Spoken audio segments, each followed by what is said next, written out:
Now, I promised you I would mention something about some of the other IFPA certifications that we have available. As I mentioned, the personal training certification course that you're contemplating taking right now is designed to teach you what the entry-level trainer needs to know to be safe and effective. After that, we have over 30 different certification courses for you to choose from, depending on what niche you want to go into. We have the advanced personal trainer and the master personal trainer. We also have the bodybuilding instructor. The bodybuilding instructor right now is a course that everyone should consider that's doing anything in personal training. What I consider to be bodybuilding and what the typical bodybuilder considers to be bodybuilding are two entirely different things. Bodybuilding is not just about building bigger muscles. Bodybuilding can be used for much, much more than that. In the bodybuilding instructor certification course that we put together, you're going to learn about how to correct dysfunctions. Because of improper exercise technique for decades, a lot of your clientele are going to have various dysfunctions. Some of them may have muscle dysfunctions from injuries that have occurred due to improper technique or trying to do too much too soon, too early, and they end up with muscle dysfunction. We can correct the muscle dysfunction, which will build the body much more effectively than what you're currently going through right now. Also on occasion, because of improper technique or injuries, or other biomechanical faults that are going on, your people may have nerve dysfunctions. And we can show you through proper weight training technique how to correct nerve dysfunctions. You also have biochemical dysfunctions. Now, I have to warn you that our sports nutrition certification course is not to make you a registered dietitian. The sports nutrition course is for your education because, unfortunately, many of your clientele are very ill-educated when it comes to nutrition. Most people can't tell you what the major macronutrients are, protein, carbohydrates, and fats, and most people can't tell you what foods contain the macronutrients. If you ask somebody, if you've got a choice between putting a food, like peanut butter, for instance, as a protein, a carbohydrate, or a fat, where do you put it?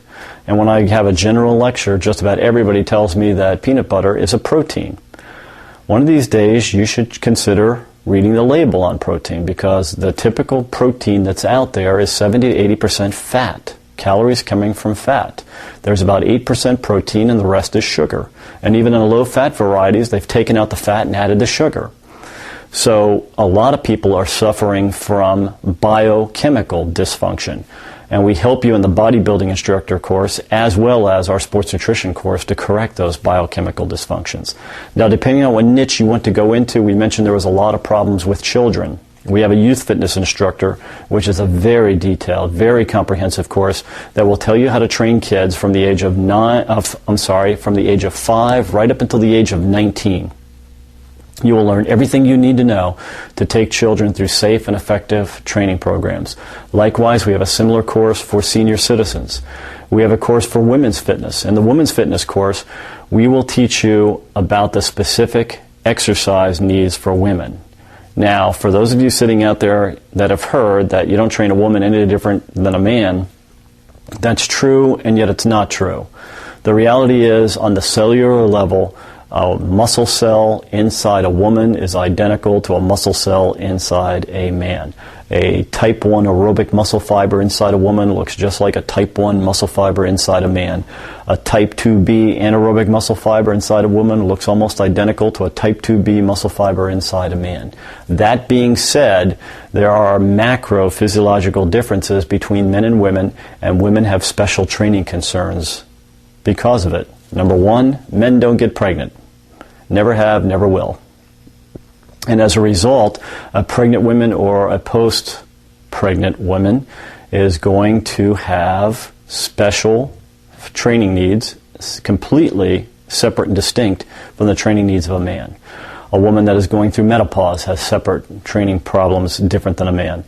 A woman that has osteoporosis is going to have significantly different training problems than what a man goes through. And unfortunately, a lot of women have eating disorders that don't afflict men to the great percentage that it affects women. So eating disorders is something that you also consider in the women's fitness course. So if you're going to be dealing primarily with women, or particularly women athletes, then they're going to have specific training needs totally different and distinct from what men typically go through. All right, I wanted to make this video brief just to give you some education on what it is to go through the IFPA certification process. I hope I've answered all your questions. Again, I recommend that you go to the IFPA website, ifpa-fitness.com, and take a look through the website. There is a ton of information there, so if I haven't thoroughly answered your questions, there's a ton of information that can thoroughly answer your questions. Once again, I want to thank you for viewing this video, and I definitely want to encourage you in every way that I can to enter the fitness profession. The United States of America, and the world for that matter, needs your help. Thank you for your time.